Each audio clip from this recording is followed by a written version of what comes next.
On a wind-flattened stretch of prairie where the grass whispers louder than a man can pray, whole families once vanished without a scream, without a grave, without a single splinter left behind. Their cabins stood at dusk. By dawn, they were hollow shells. Supper pots still hung over cold hearths. Boots waited by doors that would never open again. And in the vast, unfinished heart of America, rumors moved faster than any wagon. Rumors of curses, raids, madness, and something far more unsettling, that the land itself was swallowing people whole. This is the story of those vanished homesteads. In the decades after the Civil War, the United States government pushed relentlessly westward.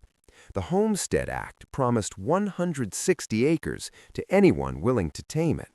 Thousands of families, immigrants from Scandinavia, Germany, Ireland, freedmen from the South, Civil War veterans, widows with children, loaded their lives into wagons and followed the rail lines into territories that maps still labeled as unorganized.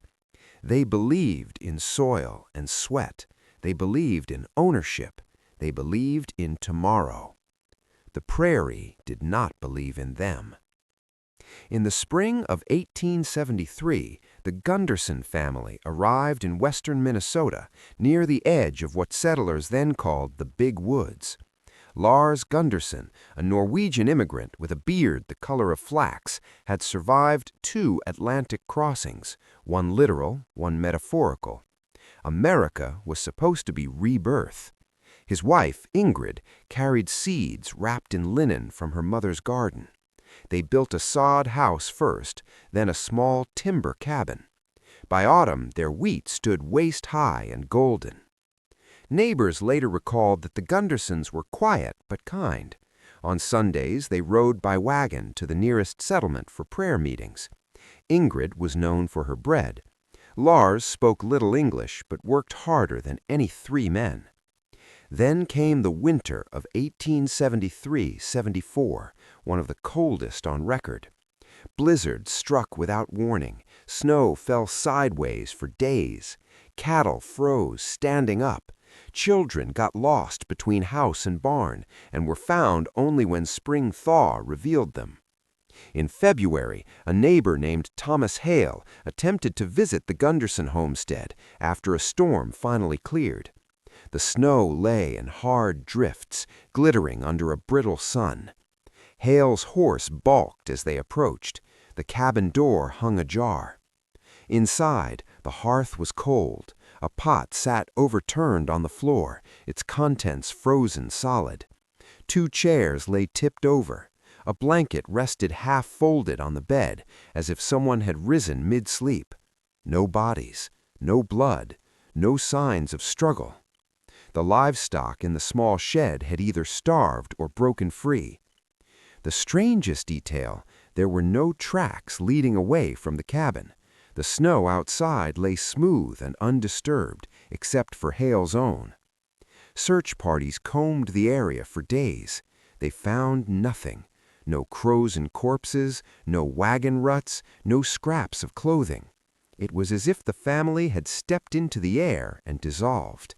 Some whispered that they had been caught in a whiteout and wandered off, but even in blizzard conditions, some trace should have remained. Others suggested they fled secretly, overwhelmed by debt or despair. Yet they left behind tools, food stores, and even Ingrid's precious seed linen. The land reclaimed the cabin within a decade, but the story remained, and the Gundersons were not alone.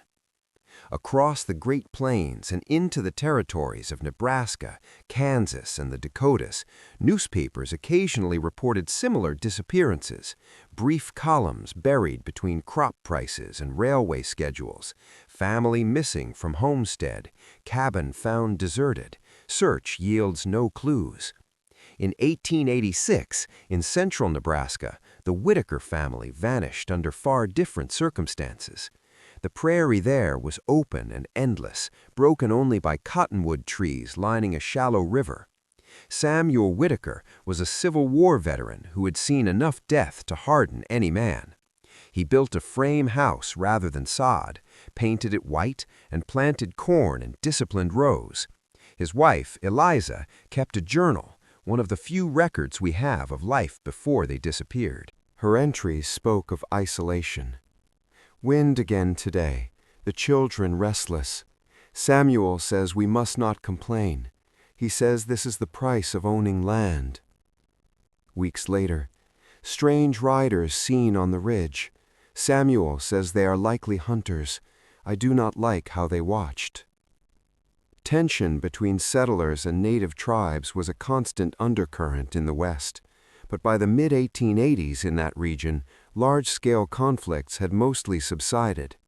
Raids did occur, but they left signs: burned structures, stolen livestock, bodies.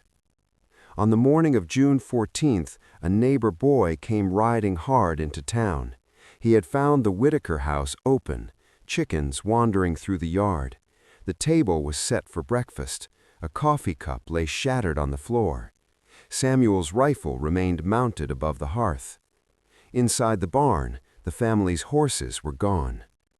This time there were tracks, wagon tracks leading westward, faint but visible in dry soil. A posse followed them for nearly 20 miles before they vanished on rocky ground. No campsite, no bodies, nothing. Speculation roared. Some claimed outlaws had taken the family. Others believed Samuel had run afoul of land speculators. The 1880s were rife with fraudulent claims and violent disputes over property. Railroads, cattle barons, and small farmers clashed regularly. It was not unheard of for intimidation to escalate. Yet no ransom note arrived, no bodies surfaced, no trace of the Whitakers ever appeared in census records again. Eliza's final journal entry ended mid-sentence. If anything should happen, I pray that... The rest of the page was blank.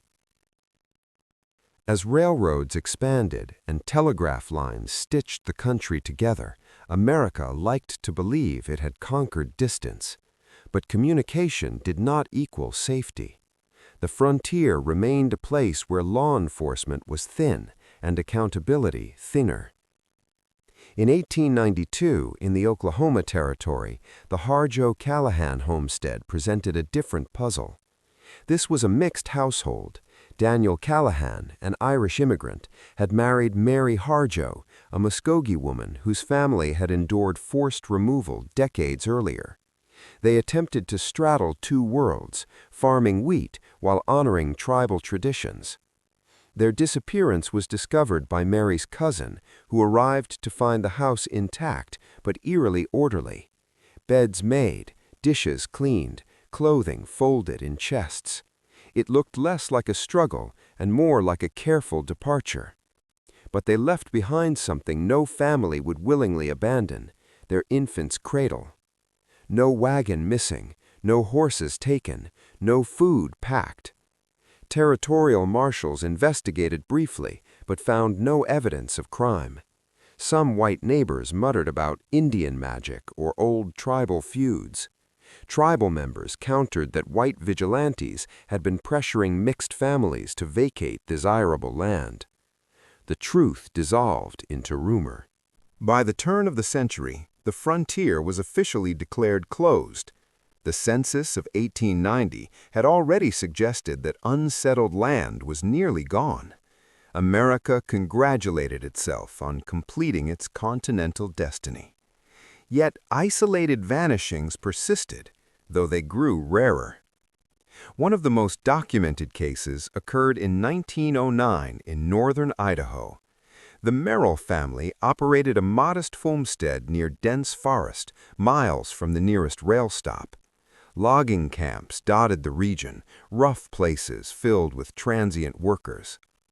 When the Merrills failed to attend a church social, concern mounted.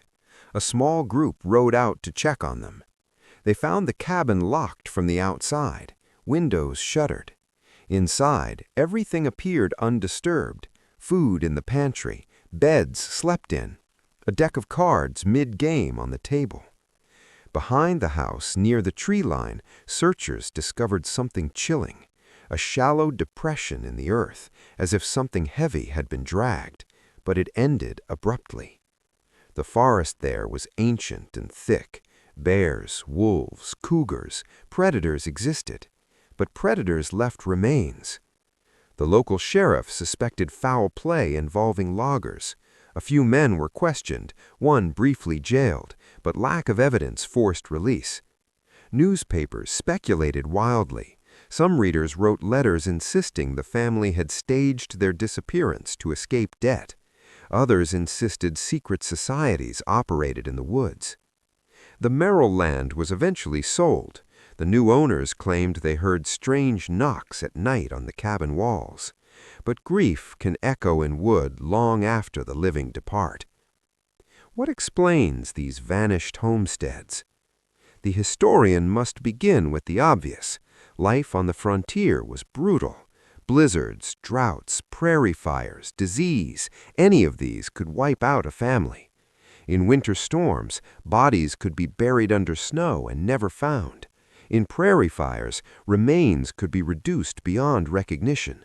Rivers flooded and shifted, swallowing evidence. Mental strain also played a role. Isolation drove some to desperation. There are documented cases of families abandoning claims quietly, ashamed of failure. They might slip away at night, start over under new names. Record-keeping was imperfect, identities fluid. Violence cannot be discounted. Outlaws, land disputes, racial tensions all simmered beneath the pioneer myth. Some disappearances likely mask crimes never solved due to limited forensic methods and sparse law enforcement. Yet certain details resist easy explanation. Cabins sealed from within, tracks that vanish, belongings untouched, communities searching thoroughly and finding nothing. Part of the mystery lies in the scale of the land itself. The American West is vast beyond easy comprehension. A person can walk a mile from a cabin and effectively disappear. A body can be scattered by scavengers in days. Weather erases footprints. Time erases memory. But there is also the psychological frontier, the stories settlers told to make sense of fear. Newspapers in the late 19th century thrived on sensation. A vanished family sold copies. Explanations sometimes grew more dramatic with each retelling. A simple case of hypothermia might evolve into whispers of supernatural retribution. Still, behind embellishment were real families who left no descendants to speak for them. In archives across the Midwest and West, county records hold faint traces. A land claim abruptly terminated, taxes unpaid, property auctioned due to abandonment. Occasionally, a marginal note reads simply, "Gone." No forwarding address. One modern researcher, digging through Nebraska land records in the 1970s, compiled a list of over 50 homestead claims between 1870 and 1900 marked abandoned under unclear circumstances. Most likely represented hardship, but a handful matched old newspaper clippings describing sudden disappearances. The myth of the pioneer is one of triumph. Log cabins becoming towns, towns becoming cities. We celebrate endurance. We build monuments to perseverance. We rarely build monuments to those who stepped into silence. Consider the emotional reality. A mother staring at an endless horizon, knowing the nearest help was miles away. A father watching crops fail under relentless sun. Children growing up without peers, their world bounded by fence posts and sky. Isolation magnified every fear. If riders appeared on a distant ridge, were they friendly? If wolves howled at night, would they come closer? If illness struck, who would fetch a doctor? Under such pressure, decisions could be swift and secretive. A family might decide in the dark hours before dawn to leave everything and head east. Pride might prevent them from telling neighbors. In that era, starting over under a new name was not impossible. Yet even that explanation falters when livestock remain, when infants are left behind, when doors are locked and meals uneaten. Perhaps the most haunting aspect is how quickly the land moved on. Grass grows fast on the prairie. Within a season, wagon ruts fade. Within years, cabins collapse. Within decades, descendants forget exact locations. Without headstones, without records, a vanished homestead becomes rumor, then folklore, then nothing. Today, hikers sometimes stumble upon depressions in fields where sod houses once stood, a scatter of rusted nails, a fragment of crockery. No plaque announces who lived and vanished there. In popular imagination, the frontier was a place of clear narratives, brave settlers versus harsh elements, civilization versus wilderness. The truth was murkier. It was a place of ambiguity, where certainty could evaporate overnight. The vanishing homesteads are not one single mystery, but many small ones stitched across a continent. Each cabin tells a slightly different story. Some likely ended in tragedy, explainable by weather or violence. Others may have been quiet reinventions. A few remain stubbornly inexplicable. And perhaps that is fitting.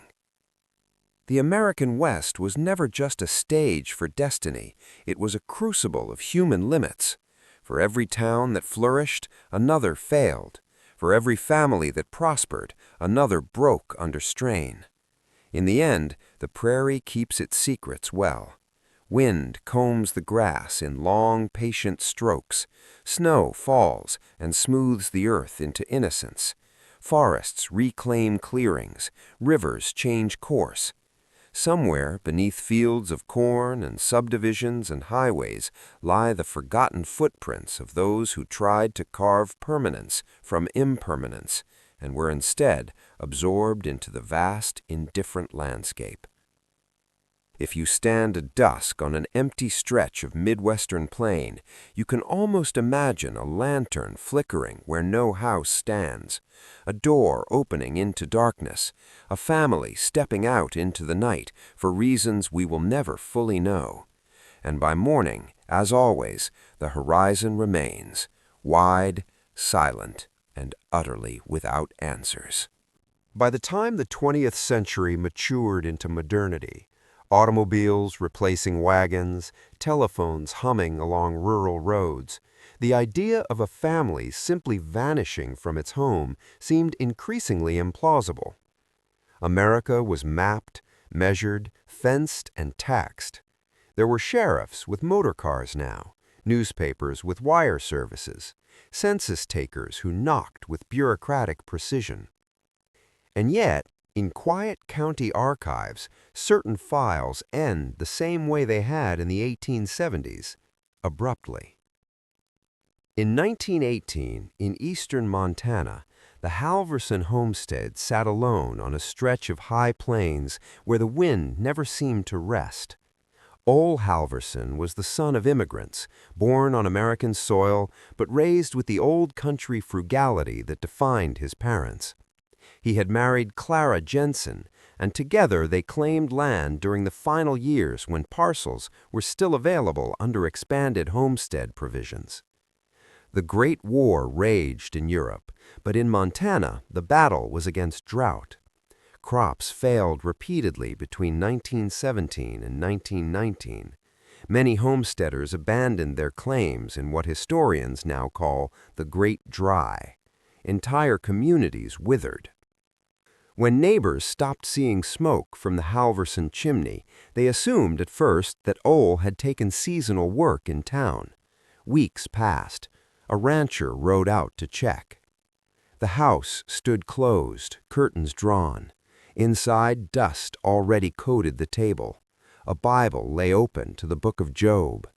The cellar contained jars of preserved vegetables, untouched. The well bucket was half full. rope slack as if dropped mid-pull. Outside, the windmill creaked in slow, rhythmic complaint. There were no animals, no wagon, no obvious sign of departure. The county sheriff concluded they had left quietly in the night, victims of the drought like so many others. But no relatives ever reported their arrival, no employment records surfaced. In an era of growing documentation, draft registrations, tax rolls, Social Security just over the horizon, the Halversons disappeared from paper as thoroughly from the prairie. Some scholars suggest that the sheer mobility of early 20th century America makes tracing such families difficult. People changed states, changed names, remarried, reinvented. But when both husband and wife vanish simultaneously, leaving behind personal papers and savings hidden in a flour tin under the floorboards, the narrative becomes harder to reconcile. The Halverson case is less dramatic than others. No overturned chairs, no shattered cups, just absence. Absence can be more unnerving than chaos. Further south, in the Ozark Hills of Arkansas, a 1924 disappearance offered a different texture of mystery. The Pritchard family lived in a remote hollow reachable only by a narrow dirt track. Timber and moonshine sustained many in the region. Outsiders were viewed with suspicion, government agents with hostility. When federal revenue officers arrived to investigate illicit distilling nearby, they found not only hidden stills, but an abandoned cabin belonging to the Pritchards. The officers had not come seeking them, but the sight unsettled even hardened men. A stew pot simmered on a cold stove, mold crusting its surface. A child's wooden toy lay split on the floor. The back door was unlatched, swinging gently. In the woods behind the cabin, searchers discovered shallow graves, empty. It was enough to fuel rumor for decades. Had the Pritchards been killed and reburied elsewhere? Had they fled from impending arrest? Were the empty graves meant as warning? Local lore insists night riders were seen on the ridge days before the disappearance. Others claim the family had angered powerful bootleggers. Officially, the case was folded into Prohibition-era chaos and forgotten. But descendants of neighboring families still tell the story around kitchen tables, voices lowered. Not every vanished homestead was rural beyond reach. In 1935, at the height of the Great Depression in rural Iowa, the Kessler farm lay only 5 miles from town. Economic hardship pressed hard. Banks foreclosed mercilessly. Penny auctions became acts of communal resistance, neighbors bidding mere cents to return foreclosed property to struggling farmers. The Kesslers faced eviction after consecutive poor harvests. According to court documents, deputies were scheduled to arrive on a Tuesday morning. They found the house empty. Furniture remained. Clothing hung in closets. The family car sat in the barn. Even cherished items, a wedding photograph, a child's school awards, were left behind. On the kitchen table lay a single sheet of paper bearing no signature. It read, "We go where there is mercy." Some interpret the note as religious resignation, perhaps a prelude to suicide. Nearby rivers were dragged, wells searched. No bodies were recovered. Others believe the Kesslers fled to avoid the shame of public foreclosure, perhaps aided by sympathetic neighbors who refused to speak. The Depression drove countless quiet migrations westward, many poorly documented. But again, the practical details disturb. Why leave the car? Why abandon valuables that could be sold? Why no confirmed sightings in a nation increasingly knitted together by bureaucracy and bureaucracy? The pattern across decades suggests no single explanation. Environmental catastrophe, economic collapse, criminal violence, psychological strain all played roles in frontier and rural life. Yet each disappearance resists neat categorization. One cannot ignore the broader historical forces pressing upon these families. The late 19th and early 20th centuries were times of transformation. Railroads dictated prosperity or ruin. Commodity prices fluctuated wildly. Government policy shifted with political winds. Indigenous displacement, racial tensions, immigration waves, these currents created friction everywhere. Some vanishings may mask darker histories of vigilante justice, racial terror, or disputes erased from official record.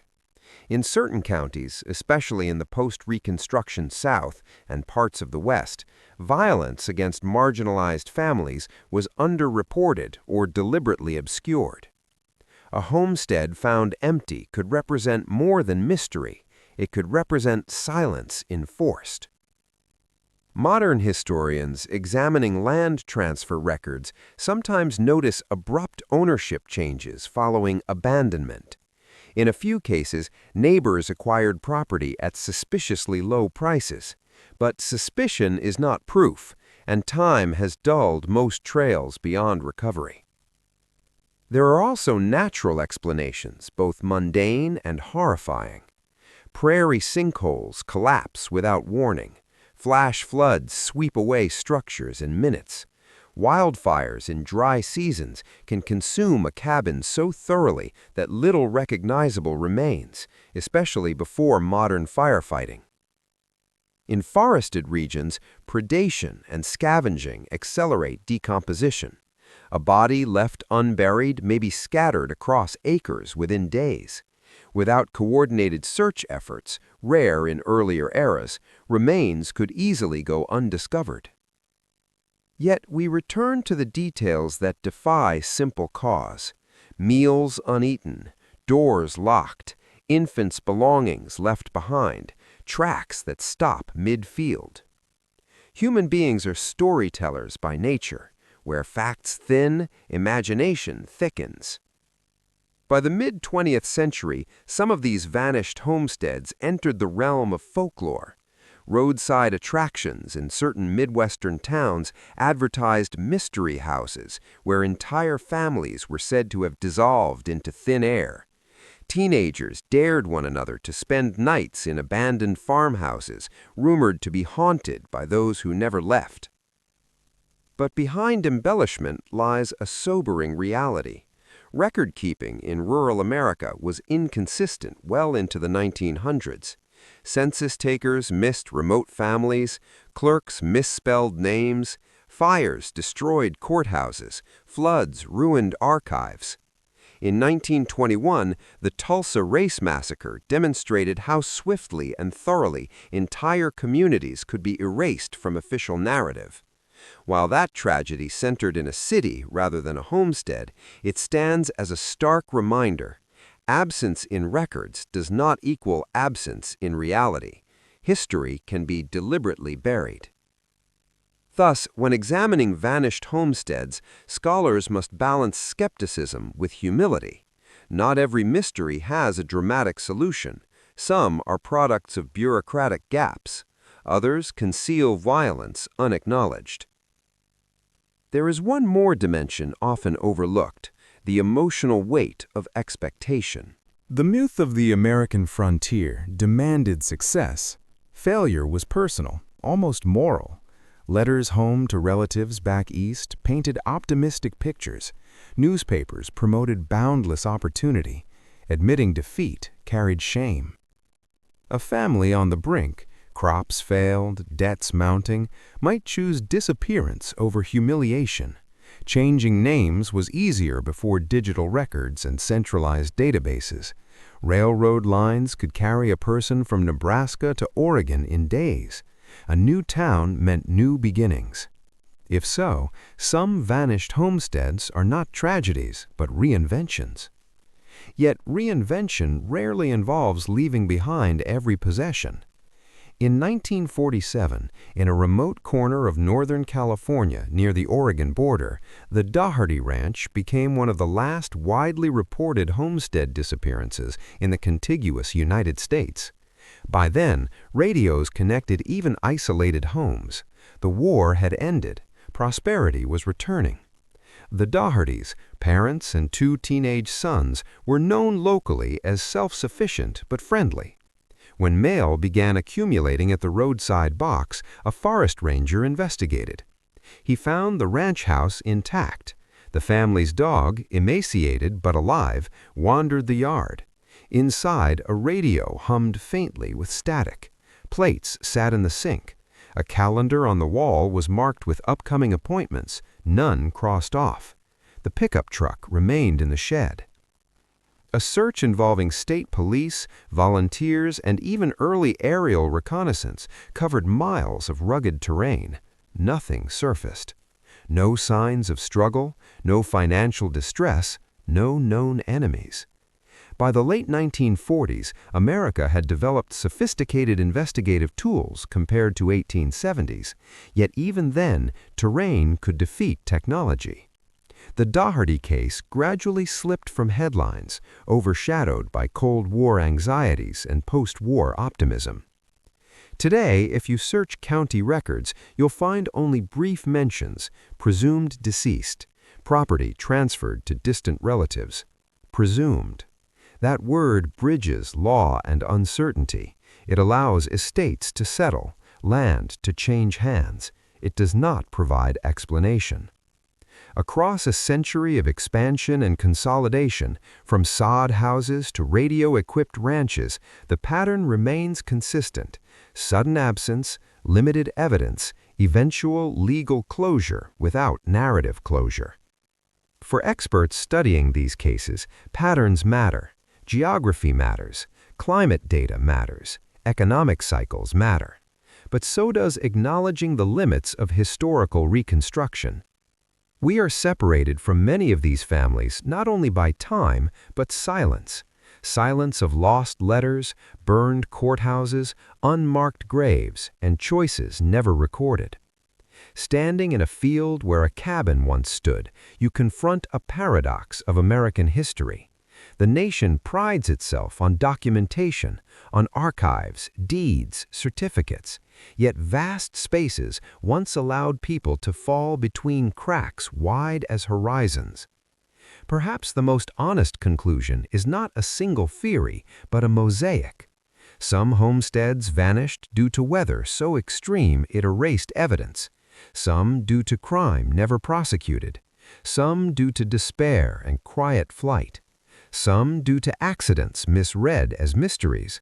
A rare few may involve complexities we can scarcely imagine, intersections of race, power, and isolation that discouraged inquiry. And still the image lingers: a door left ajar, a lamp burned low, a family stepping into night. America's westward expansion was not a straight line of progress, but a splattering of fragile attempts at permanence. Each vanished homestead represents a human gamble against environment, economy, and loneliness. Most gambles ended visibly in thriving towns or documented graves. A small fraction ended in question marks. The land remembers in subtle ways. Archaeologists sometimes uncover foundation stones or cellar pits while surveying for new construction. Rusted utensils surface after heavy rain. Each artifact is a whisper. Who lived here? Who left? Why did they never return? The vanishing homesteads endure not because they prove the supernatural, nor because they confirm conspiracy, but because they expose the vulnerability at the heart of the pioneer dream. To claim land was to challenge vastness. To build was to assert intention against indifference. And sometimes indifference won so completely that it erased even the story of defeat. When twilight settles over the plains and forests that once marked the edge of American ambition, it is not ghosts that haunt those spaces, but unanswered questions. Questions carried on wind across miles of grass, over river bends, through abandoned clearings. Questions that remind us how thin the line can be between presence and oblivion, and how easily, in a nation defined by expansion, a family could expand beyond the margins of memory itself.